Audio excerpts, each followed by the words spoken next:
Hi, hello. Welcome to the episode of Isaiah's Newsstand. It's your host, Isaiah Edwards. The date is May the 25th, 2025. Hopefully, this episode finds you well, in good spirits, and high hopes. As for me, I'm doing pretty good. It's been a Sunday. It's been a fun day. Overall, things have gone well, and the vibes have been nice. Let's see. We'll start with today, and then we'll work our way back to yesterday. But actually, I woke up later at my friend's house than normal for me. So I was like, all right, well, maybe we can just take advantage and then just go straight to Kroger. Just go straight to the store, just hit the one shot, and then that puts us up on the day. We're way more productive. So that's what we did. I was able to do that, and that was, pretty much in and out, nothing too crazy. It's nice to get in early as opposed to like 12 o'clock. There's a lot less traffic, which I love. Then I came home, took a nap because I was still tired, still sleepy. And I woke up and I was feeling pretty good, not too bad. But I kind of knew that, my quad, my right quad was still, feeling a little and my arms were not feeling the greatest. So going into the gym today, we just did a maintenance day early just because I just felt like I needed it. It felt like it was a smart call. So overall, that being considered, it was a really good workout. We got in and out of that. And now we're home. So that's been Sunday. It's been good. It's been solid. No complaints. Last night was fun. We went to Northside, and it was a good time. Had a friend from out of town come back in. So, that was a ball. Dudes Rock Summit. We love it. We bounced around to like a lot of places. We had a really good pregame too. So that was fun. I would say definitely a really cool, fun highlight was I got to go to a restaurant I've never been to in Northside called the Blue Jay. Normally, it is a breakfast brunch situation, so they're usually closing in like the afternoon. But they have a lot of like good, like I don't know, I would say like American staples. But they were running for Memorial Day weekend. They were running a extended hours. So, and then they also had like a limited menu that they were making, and it was just like cheese conies and five ways for the most part, and then you had like chili cheese fries and onion rings, stuff like that as well. But it was so yummy. They also had like a live like jazz situation going. They had a lady with a harp, if I'm not mistaken, at least a person with a harp. It was cool. The vibes were nice. It was just nice to be in a diner, as like the sun was setting. It was one of those things where everyone who kind of came in and was sitting around all, couldn't help but notice note how nice it was. And the food was great. I ordered two cheese conies with everything on them. And then I got a slaw dog, which was so good. And then I got an order of onion rings as well. And they also had some Cincy Light Lime on tap, so that was cool. Or at least it was like a keg situation, I should say. But like they were doing that on like donation, so that was cool. That was solid. It was just a really good vibe. I really enjoyed it. It was nice being in a restaurant I'd never been in. It was nice eating a coney. I missed having a hot dog. It had been, I think it's been like months since I had a hot dog. So getting a coney in me was great. I really enjoyed that. Um, then after Blue Jay, we just kind of hopped around some bars and some spots, hanging out, doing cool stuff. It was a really good time. It was nice seeing my friends and just having a ball. So that was my Saturday night. That was my Sunday, and now we can go ahead and do our startup and get into some news.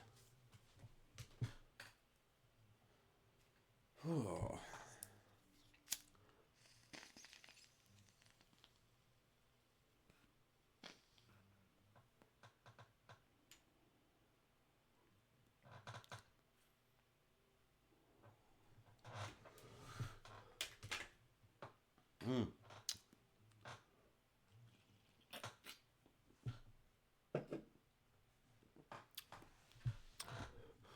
All right. The first story comes from CBS News. Retired four-star Admiral Robert Burke convicted in bribery scheme.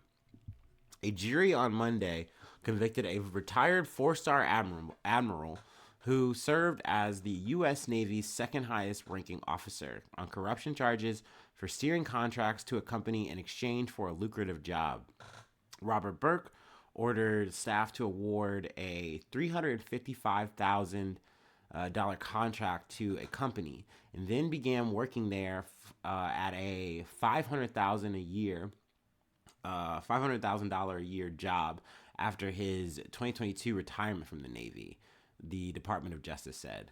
He also unsuccessfully attempted to convince a top officer to give him a firm the firm a separate contract. A jury found him guilty of offenses including bribery, performing acts affecting a personal financial interest, and concealment of material facts, court reports show. A grand jury in Washington, D.C. indicted Burke in May of 2024. The sentencing is set for August, the same month that the two co-CEOs of technology services firm NextJump are to go on trial in a related case, the Washington Federal Post reported. Let's see. Monday's verdict makes Burke the most senior officer to be convicted in recent years for crimes committed while serving in the U.S. military.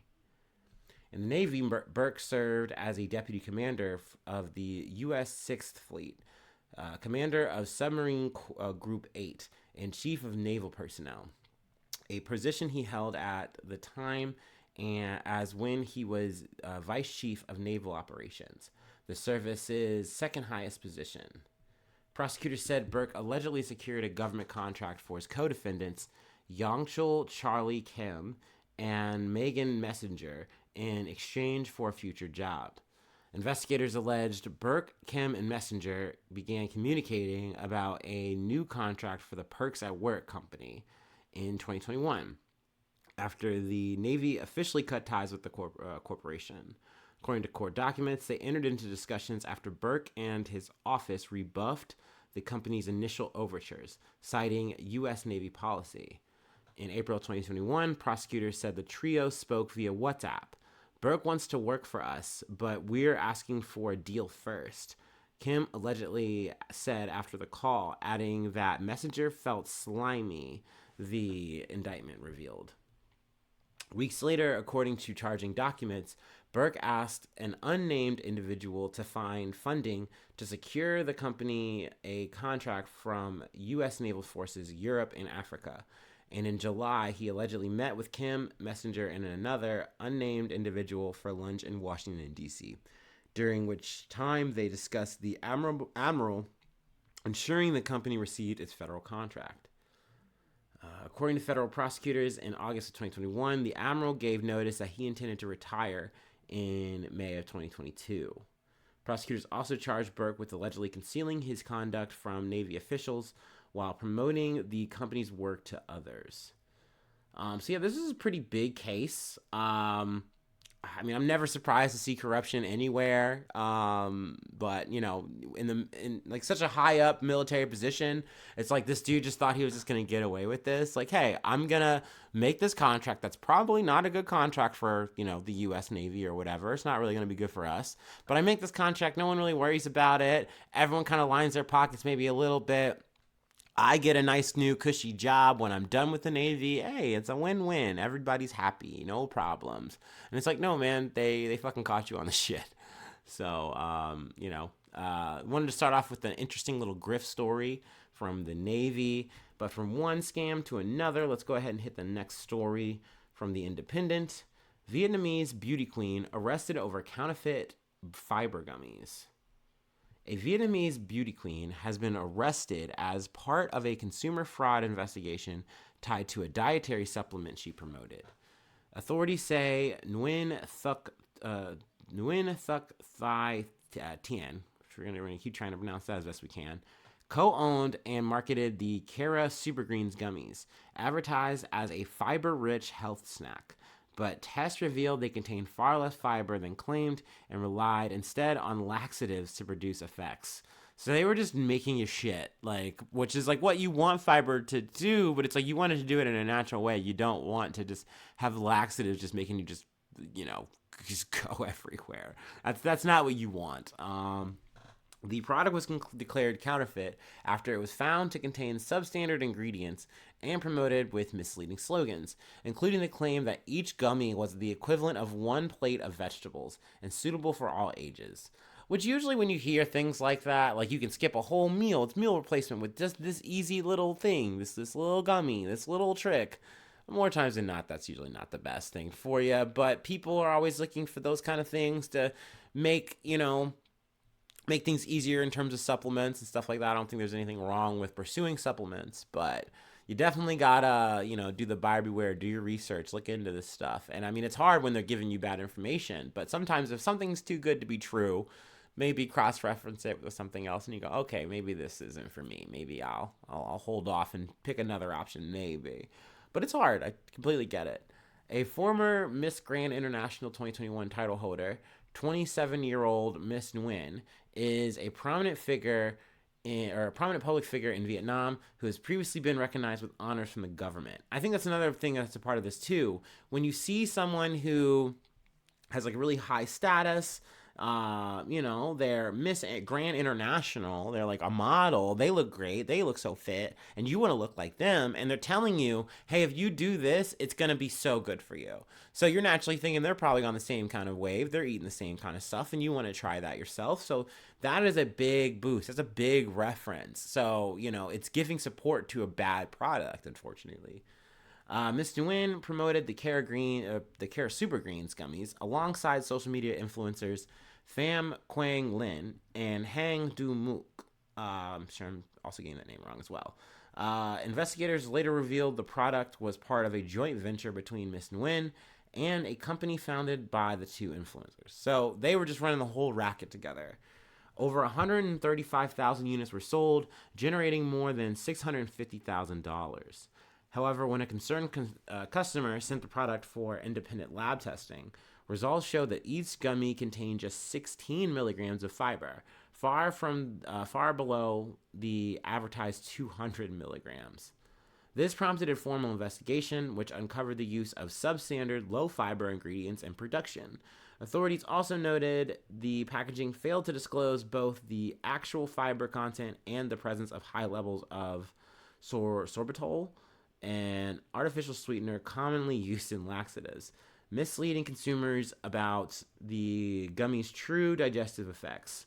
I've never been a fan of that kind of sweetener, just because it's like I already have constitutional issues, as I've kind of referenced a little bit on the pod. So anytime we're subbing out sugar to do something like this because it's quote unquote healthier or better for you, but then it does that effect, I'm immediately turned off on that. I don't like that kind of sugar free. No, thank you. I mean, I get the the idea behind it, but no thanks. Just give me the bad sugar then at that point. In reference to the public backlash, Miss Nguyen deleted all promotional content related to the product from her social media accounts. At the Ministry of Health's request, the Ho Chi Minh City Food Safety Management Authority conducted an official analysis.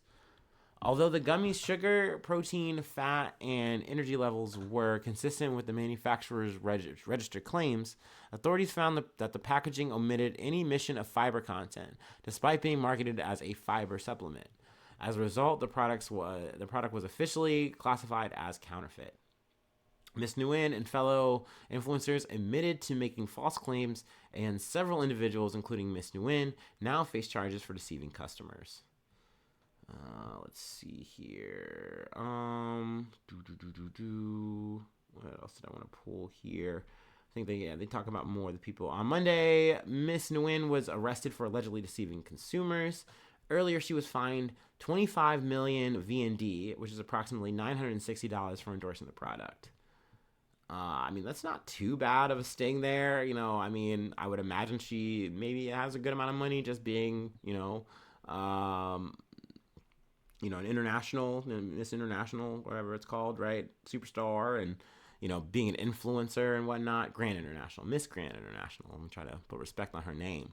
But I would assume that under grand USD is probably not too bad of a hit for something like this. But, hopefully it is enough of a deterrent so that she doesn't keep scamming like this, because I could see that could be something that really could like lead people astray, thinking that they're gonna get something really nice and really good, and it turns out, this isn't a good product at all. But I know that's something that happens not just obviously in Vietnam. We see a lot of American influencers doing shit like that, and just internationally, whatever. If you have a big name, people always want to attach a product to you, or you're on the move, or like this influencer was in the little trio that they had. They were kind of just running a whole scam together. So, that is not a new thing. But yeah, let's move on to another story. A bit of an unfortunate tale here. From the Associated Press, fire at historic black church in Memphis was intentionally set, investigators say. A fire that severely damaged a historic black church that served as the headquarters for a 1968 sanitation worker strike, which brought the Reverend Martin Luther King Jr. to Memphis, was intentionally set, investigators said Wednesday. The fire at Clayborn Temple, which was undergoing a years-long renovation, was set in the interior of the church, the Memphis Fire Department said in a statement. Investigators are searching for a person suspected of being involved with the blaze. Flames engulfed the downtown church in the early hours of April 28th. Later that day, Memphis Fire Chief Gina Sweat said the inside of the building was a total loss, but there was still hope that some of the facade could be salvaged. The fire department said May 14th that the building has been stabilized and investigators would use specialized equipment to study the fire's cause. Clayborn Temple is is sacred ground, home to generations of struggle, resilience, and creativity. Anasa Troutman, executive director of historic Clayborn Temple, said Wednesday, this act of violence is painful, but it will not break our spirit." Located just south of the iconic Bale Street, Clayborn Temple was built in 1892 as the Second Presbyterian Church and originally served an all-white congregation. In 1949, the building was sold to an African Methodist Episcopal congregation and given its current name. Before the fire, it was in the midst of a $25 million restoration project that aims to preserve the architectural and historical integrity of the Romanesque Revival Church, including the revival of a 3,000-pipe grand organ. The project also seeks to help revitalize the neighborhood with a museum, cultural programming, and community outreach. King was drawn to Memphis in 1968 to support some 1,300 predominantly black sanitation workers who went on strike to protest inhumane treatment. 2 workers had been crushed in a garbage compactor in 1964, but the faulty equipment had not been replaced. On February 1st of that year, 2 more men, Eckel Cole, 36, and Robert Walker, 30, were crushed in a garbage truck compactor. The 2 were contract workers, so they did not qualify for workers' compensation and had no life insurance. Now, I really wanted to add that just, for the fact of the history of this place, but also there was a bit of that kind of hit me because it made me think of, like, honestly, my personal life, and, like, that is a potential nightmare to me of somehow, some way, the crusher is acting up for me at my job, and then I wind up getting crushed in my own compactor that I work. On some random shit, on some Final Destination style shit. So, that kind of hit me where I lived. And, I was like, damn. Let's continue. Workers then went on strike, seeking to unionize and fighting for higher pay and safer working conditions. City officials declared the stoppage illegal and arrested scores of strikers and protesters. Clayborn Temple hosted nightly meetings during the strike, and the movement's iconic I Am a Man posters were made in its basement. The temple was also a staging point for marches in City Hall, including one on March 28, 1968, that was led by King and turned violent when police and protesters clashed on Bale Street. 1 person was killed. When marchers retreated to the temple, police fired tear gas inside, and people broke some of the stained glass windows to escape. King promised to lead a second peaceful march in Memphis, but he was shot by a sniper while standing on the balcony of the Lorraine Motel on April 4th. After King was assassinated, the strike ended with workers securing a pay raise. The church's influences waned. It fell into disrepair and was vacant for years before the renovation effort, which took off in 2017 thanks to a $400,000 grant from the National Park Service. Clayborn Temple was placed on the National Register of Historic Places in 1979. A memorial to sanitation workers named I Am a Man Plaza opened on church grounds in 2018. There's a little bit more details here, but this is obviously an iconic historical place. It's a shame that someone wanted to go to these lengths to try to burn it down, to more or less, I feel like, send or spread a message of hate. But I'm hoping that they can at least restore the facade, build back, and we'll still have it. But regardless of whatever happens, the history is still there. It's still with the people who went through it, and and the people who live on through those people, the people who see and know about this shit, learn about this shit. So that's why I kind of felt like at least running it down and talking about it a little bit there. It's a shame, but no matter what, regardless, we move. Now this was the next story. A bit of news that took place. I feel like it was a little bit more popping, a little bit more bumping last week. Didn't really get a chance to cover it, but it kind of wound up lining up with the last story. So I figured, hey, let's just go ahead and run it. Another fire, another place. But similar, I guess you could say, racial tensions and things backing behind it. So wanted to kind of dig into the story now they had the opportunity. But let's go ahead and take our last break and we'll close it out.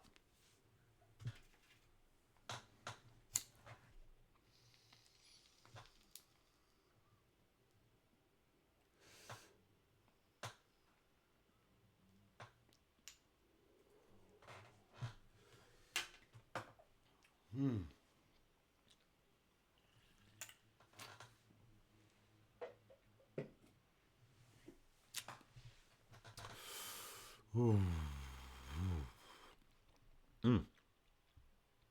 Ooh, okay. All right, from NBC News. A Louisiana plantation turned resort burns, prompting a reckoning. When Tamika Thompson first heard about the fire at Louisiana's Nottoway plantation on May 15th, she felt a surge of energy in her body as she recognized why the name was so familiar. Her father's family traces its roots to White Castle, where the plantation is based, and she believes some of her ancestors were enslaved there. It's personal for me, Thompson said. There's literally a heat I feel. She wasn't the only one with a strong reaction. As images of the inferno and its aftermath circulated, some took to social media to bemoan the loss while others celebrated its destruction. The plantation, roughly 25 miles from Baton Rouge, was billed as the largest antebellum home still standing in the American South. And like so many other symbols of its era, it has become a Rorschach test for how residents grapple with the region's history. The fire there has revived a conversation about how properties born from slavery should be viewed and how they should function today. Excuse me. Nottoway, a former sugar plantation, has been criticized for whitewashing the past. It is promoted as a 40-room resort with an outdoor pool and ideal for weddings. A history page on its website describes the names and sizes of century-old oak trees and the property named after the children of John Hampton Randolph, for whom the plantation was built, but fails to mention the history of the roughly 155 people who were enslaved there. There are places where people bled, people sweated to build something they could never actually have a piece of, said Eugene Lee Johnson, a political science assistant professor at Southern University, who attended a senior prom at Nottoway in 2009 when the property was under different ownership. Plantations are basically graveyards as well, which is something I really do agree with. Just, kind of, I guess, taking this moment to kind of give my 2 cents on it. I personally was like, yeah, no, I mean, I get why this is cool. Like, I get why people are kind of cheering for this, because it's like, it just feels weird that people have moved on and are so removed from the moment that, like, or like this place and what it was, what it represented. what went down in and around it, that they're like, oh well, this is just a nice little infrastructure. It's really nice. It's a plantation style thing or whatever. Blah blah blah. Like they just think it's cute. They think it's nice, and you can just turn it into a venue. But that does feel weird to not acknowledge it like on its face as well. Like I think you should. I think that should be a part of it. They should be in lockstep there. But I understand that it sells better to kind of just market it as something new and nice, and it has a pool and stuff. But to see something like this go, I can understand also that people who are like, hey, I have a family history tied to this, and maybe it is dark and it's bloody and it's upsetting, but I don't want to see it just burnt out and then forgotten altogether. I can understand that defense of it as well. I think that there's an idea saying, hey, if this was just marketed as what it was and what you want it to be, okay, that's one thing, and you could just make those changes and it would be better. But let me read a little bit more. Some plantations take a fundamentally different approach. For Ashley Rogers, executive director of the Whitney Plantation, a nonprofit museum in Wallace, Louisiana, confronting past injustice is a core part of her job. A memorial at the Whitney Museum recognizes the hundreds of people who were once enslaved there by name. Its tour guides describe the punishments slaves faced for trying to escape, for instance, or reading. With very rare exceptions, it doesn't allow weddings on the ground. So, I think that that's a better path line. But once again, for the Nottoway plantation, they're like, we want to fucking make money. We want to fucking milk the cow. And they're like, yeah, we're going to go for it that way. And they're going to be, just whatever about it. And that's unfortunate. So some people were saying like, hey, this is a bit karmic, good that this happened. If you're going to try to just make a profit out of this and not look at it and not address it, then it's like, well, hey, now there's an electrical fire. Oops-a-daisy. Also, kind of sending a reference to last podcast on the left, they had put me onto the theory or the rumor idea that there was this Annabelle doll, right? And that's a whole other thing that I really don't want to get into the weeds about. But it's like this haunted doll. Normally it's not something that goes on like a tour, but they did this little ritual ceremony thing, and next thing you know, this Annabelle doll is on tour. It's on the road, and one of the stops was near here, and it happened around the same time that this electrical fire, takes place. So there's an idea that maybe that was a factor, or what have you. So a lot of vibes are at play here. I like I said, how I felt about it. I was like, that's giving Django Unchained. I don't know. I fuck with that. It kind of hit in that regard. But we'll see what happens in terms of if they're gonna do any rebuilding here, and if so, what is it gonna be like? What is it gonna what is gonna be the operation or focus? You're gonna still try to make it a venue? I don't know, but we'll see. Any more news out of that though, or any of the stories we covered today, we'll be sure to do updates, of course. But that will be it for our Sunday episode. No shilling for today, so we'll just go ahead and do a closeout. Thanks so much for tuning in. Thanks so much for being a friend, and hopefully I see you soon for some more good news. I love ya. Bye-bye. Mwah.